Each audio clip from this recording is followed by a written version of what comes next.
Бүгінгі сабақтың тақырыбы тригонометриялық теңсіздіктерді жаңа айнымалы енгізу арқылы шешу. Тақтадағы мысалымызда 2 еселенген синус квадрат x минус 7 синус x қосу 3 үлкен 0 теңсіздігі берілген.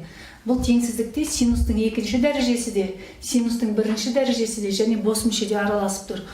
Бұл теңсіздікті шешу үшін өзіміз байқап отырсақ, бірдей аттас синустар, және біреуінің дәрежесі 2, екіншісінікі 1 болып тұр. Кәдімгі синусқа қатысты квадрат теңсіздік. Олай болса, біз синус x-ті басқа айнымалымен белгілейміз. Т. Ендеше 2t квадрат болады, минус 7t болады синустың орнына, қосу 3 үлкен 0. Мұна өзіміз білетін квадрат теңсіздік. Квадрат теңсіздікті шешу үшін оның түбірлерін тауып алу керек екенін білеміз. Олай болса, біз дискриминантпен тапсақ та, немесе жаңағы 2-ні 3-ке қарай лақтырып, бет теоремасымен тауып ала салайық. Т квадрат минус 7t плюс 2 жерде 3-ің 6 тең 0 десем, көбейтсем 6-ға, қоссам 7-ге тең болатын сандар, ол 1 менен 6. 6 жерде 1 6, қосып жерем 7. Сонда берілген квадрат үшіншеліктің түбірлері, бірінші түбірі 1-ді 2-ге бөлем. Яғни 2-ден 1 болады, 6-ны 2-ге бөлем 3 болады. Екінші мәні 3 деп жазайық. Енді осыларды сан түзуінде кескіндеп жібереміз. Сан түзуінде кескіндесек, 2-ден 1 төменірек орналасады, ал 3 жоғарырақ орналасатынын білеміз. Парабола тармағы жоғары қарай бағытталған. Олай болса, екі шетіндегі таңба плюс, ортасындағы таңба минус графиктік әсілмен қарасақ. Бізге керегі үлкен 0-ден, яғни плюс таңбалы бар аралықтары. Аралық пен аралық бізге керек. Сонда, бірінші жағдайда t-ның мәні 2-ден 1-ден кіші дейді. Яғни t-ның мәні 2-ден 1-ден кіші болып тұр. Енді t-ның орнына өзіміз бағанағы белгілеп алған синус x апарып қоятын болса, синус x кіші 2-ден 1 деген тригонометриялық теңсіздік шығады. Енді осы теңсіздіктің шешімін тауып алайық. 2-ден 1-ден кіші, міне 2-ден 1, синустың 2-ден 1 кіші дегеніміз осының төменгі жағындағы бөлігі болады. X бірінші, X екінші нүкте. Біз сағат тіліне қарсы бағытта айналатын болғандықтан, X-іміз X2-ден X1-ге қарай жылжиды. Яғни X2-ден X1-ге қарай жылжиды дейміз. Сонымен бірінші X1 тауып алайық. X1 дегеніміз пи бөлінген 6 болады. Себебі арк синус 2-ден 1-дің мәні пи бөлінген 6. Ал X2-ні табу үшін біз артқа қарай айналамыз дегеніміз теріс бағытта минус пи бөлінген 6. Минус пи бөлінген 6. Сонда минус, ортақ бөлімі 6π болса, минус 7π бөлінген 6 болып шығады. Сонда x екінші нүктеміз минус 7π бөлінген 6. Сонымен теңсіздіктің бірінші түбірі қайыралықта болды. Минус 7π бөлінген 6 плюс 2πn-нан π бөлінген 6 плюс 2πn-ға дейінгі аралық болды. Бұл жай жақсы. Себебі тең таңбасы жоқ, n z-чиннан алынған. Ал екінші жағдайда t-ның мәні 3-тен артық болып тұр. Яғни жазамыз t 3-тен артық деп. Енді t-ның орнына синусты қоятын болса, синус x-тің мәні 3-тен артық дейміз. Бірақ біз білеміз, синустың мәнінің ең үлкен мәні 1. Ол ең үлкен мәні 1 болса, ол 3-тен артық бола алмайды. Ендеше бұл жағдайда теңсіздіктің шешімі жоқ. Сонымен жалпы жағдайда берілген теңсіздіктің шешімдер жиыны минус 7π бөлінген 6 плюс 2πn-нан π бөлінген 6 плюс 2πn-ға дейінгі аралық болады екен. Яғни мына табылған өрнек теңсіздіктің шешімдер жиыны болады. Жаңа айнымалы енгізіп, тригонометриялық теңсіздікті шешуге тағы бір мысал келтірейік. Мына жерде бөлшек және тригонометриясы бар теңсіздік берілген. Өте күрделі теңсіздіктердің біреуіне жатады.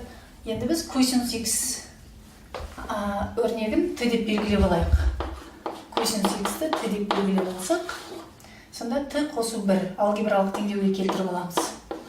Сонда шешу оңайырақ болады. Кіші 11 минус 2t болады. Енді теңсіздіктің сол жағындағы өрнектің бәрін екінші жаққа өткізіп жіберсек, оң жақтан сол жаққа қарай t плюс 1 минус 11 плюс 2t кіші 0-ден болады. Ортақ бөлімі t плюс 1. Ортақ бөлімге келтіреміз. 15-тің өзі минус 11-ді t плюс 1-ге көбейтеміз. 2t-ны да t плюс 1-ге көбейтеміз. Сонда минус 11t минус 11. Сосын плюс 2t квадрат плюс 2t болады. Кіші 0-ден. Енді ұқсас мүшесін біріктіріп жіберейік. Бөлшектің бөлімінде t плюс 1 бар. 2t квадрат минус 11t плюс 2t. 11-ден 2-ні алсақ минус 9t болады екен. 15 минус 11 плюс 4 болады екен. Сонда ұқсас мүшесін біріктірген кезде плюс 4 болды. Кіші 0-ден. Дұрыс па бәрі? 2t квадрат минус 11 плюс 2 минус 9 плюс 4. Енді біз қалай істейміз енді бұны? Көбейткіштерге жіктеп жібереміз. Көбейткіштерге жіктеп жіберу үшін біз мынаны түбірін тауып алайық. 2t квадрат минус 9 плюс 4-тің 2-ні 4-ке қарай лақтырсақ 8 болады. Ауызша табайық.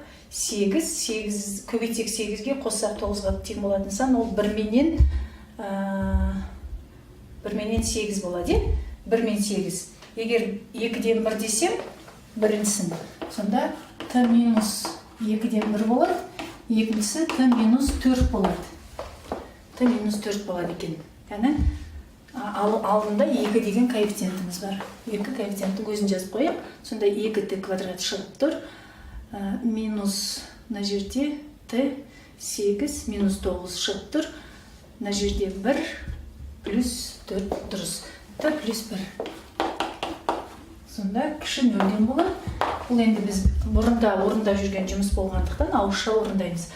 Енді 2 оңсан болғандықтан теңсіздіктің екі жағында 2-ге бөліп жіберуге де болады. Сонда бөлшектің алымында және бөлімінде тұрған айнымалылардың нөлдерін жазып аламыз. Бөлшектің алымын және бөлімін нөлге айналдыратын сандар, сонымен 2-ден 1, 4 және минус 1 екен. Осыларды сан түрінде кескіндеп жібереміз. Минус 1, 2-ден 1 және 4 десек, жақшадан кейін 1-ден t-ның өзі жазылып тұр. Олай болса, оң жақтан бастап таңба плюс болады. Одан кейін минус, одан кейін плюс, одан кейін минус болатын көріп тұрмыз. Бізге керегі минус таңбалы аралықтар. Интервалдар әдісін бұлай көрсетіп қойық. Сонда минус таңбалы аралықтар мына жерде және мына жақта жатыр екен. Сонымен бірінші, біздің t айнымалымыз минус 1-ден кем болып тұр. t минус 1-ден кем болып тұр. Олай болса, t-ның орнына жаңа өзіміз белгілеп алған косинус x-ті қоямыз. Косинус x кіші минус 1 теңсіздігін шешеміз. Бұл теңсіздіктің шешімі минус 1-ден кіші. Енді косинустың минус 1 болатын мәні, мына жерде одан кіші болатын аралық бізде жоқ. Олай болса, бұл жағдайда теңсіздіктің шешімі жоқ болады екен. Ал енді екінші жағдайда t-ның мәні 2-ден 1 мен 4-тің аралығында жатыр. t-ның орнына жаңа өзіміз белгілеп алған косинусты қоятын болса, 2-ден 1 косинус x 4 болады. Енді оң жағына назар аударсақ, косинус x кіші 4 теңсіздігі x-тің кез келген мәнінде орындалады. Олай болса, біз тек қана сол жағындағы теңсіздікті бөлек алып шешеміз. Сонда косинус x үлкен 2-ден 1.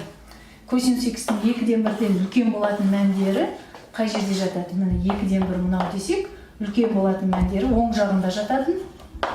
2-ден 1 ол пи бөлінген 3-те және минус пи бөлінген 3-те дейміз. Сонда x-тің мәні минус пи бөлінген 3-тен плюс пи бөлінген 3-ке дейінгі аралықта өзгереді.